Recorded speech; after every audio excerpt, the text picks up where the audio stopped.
পিতৃ নথকা ঘৰ এখনৰ ল'ৰা জ্ঞানদীপ। মাক আৰু ভনীয়েকৰ মুখলৈ চাই সি কৰি গৈছিল কষ্ট। পুৱা 4 বজাত উঠি পেপাৰ বিলায়, দিনত ক্লাছ কৰে, আবেলি ৰেপিড' চলায় আৰু ৰাতি হ'লে জমেট' ডেলিভাৰী বয় হিচাপে কাম কৰে।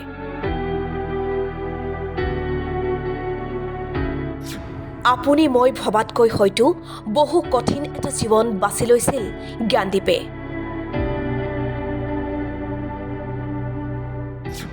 নিজেই উলিয়াইছিল পঢ়াৰ খৰচ, বুজা হ'ব খোজা নাছিল মাতৃৰ ওচৰত। মাতৃক জনোৱাও নাছিল জ্ঞানদীপে পঢ়াৰ বাদে আৰু কি কি কৰিছে। সি ভাবিছে চাগে মাক ইমান প্ৰেছাৰ নিদিওঁ, অলপ মানে পকেট মানি হওক বা কিবা এক্সট্ৰা খোৱা বোৱা বস্তু পইচা লাগে ন সিহঁতক, সেইটো কাৰণে সি চাগে সম্ভৱ এই কামটো সি পাৰ্ট টাইম হিচাপে লৈ কৰিছে চাগে। সি এক্সট্ৰাকে যে কিবা কৰিছে সেইটো মই নাজানো। মই গমেই নাপাওঁ সি যে পাৰ্ট টাইম কাম কৰে। মইতো নাজানো ন জ্ঞানদীপে যে এক্সট্ৰাকে এনেকৈ প্ৰাইভেট কিবা জমেটো কিবা কাম কৰিছে। মই জানো কেমেৰা এটা আছে তাৰ, সি এডিটিঙৰ কাম কৰে, কিন্তু সি পাৰ্ট টাইম আমাক নজনাকৈ কি কৰিছে সেইটো আমি নাজানো। মোৰ ল'ৰাটোক কটনত পঢ়িবলৈ পঠিয়াইছোঁ। মোৰ ল'ৰাটোক পঢ়িব পঠিয়াইছোঁ খালি গুৱাহাটী কটন কলেজত। মোৰ ল'ৰাটোৰ কিবা হোৱা হ'লে কি হ'লহেঁতেন?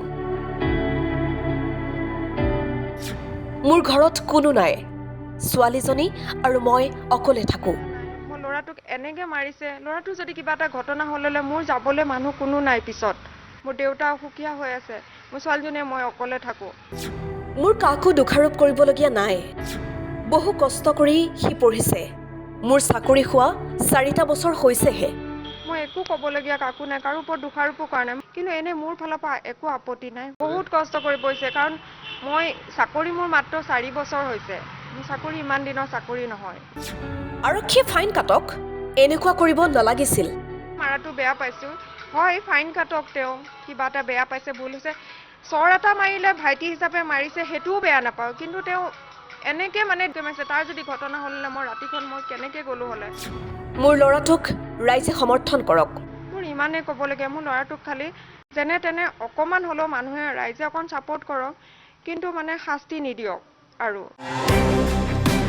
ইফালে ৰাজপথত আৰক্ষীৰ গুণ্ডাগিৰিক লৈ ৰাজ্যজুৰি অব্যাহত আছে প্ৰতিক্ৰিয়া। পাণবজাৰ থানাৰ OC ভাৰ্গৱ বৰবৰাক কঠোৰ শাস্তিৰ দাবী জনাইছে ৰাইজে। কেমেৰাত বন্দী হৈছিল ভাৰ্গৱ বৰবৰাৰ সেই বৰ্বৰতাৰ সমগ্ৰ দৃশ্য। অৱশ্যে ইয়াৰ পাছত লগে লগে নিলম্বন কৰা হৈছে পাণবজাৰ থানাৰ OC ভাৰ্গৱ বৰবৰাক। কিন্তু কিবা যদি ভুল কৰিছে তাৰ শাস্তি আছে, অপৰাধীৰো শাস্তি আছে। ন্যায়িক প্ৰক্ৰিয়াৰ মাজেৰে যাব লাগে সকলো।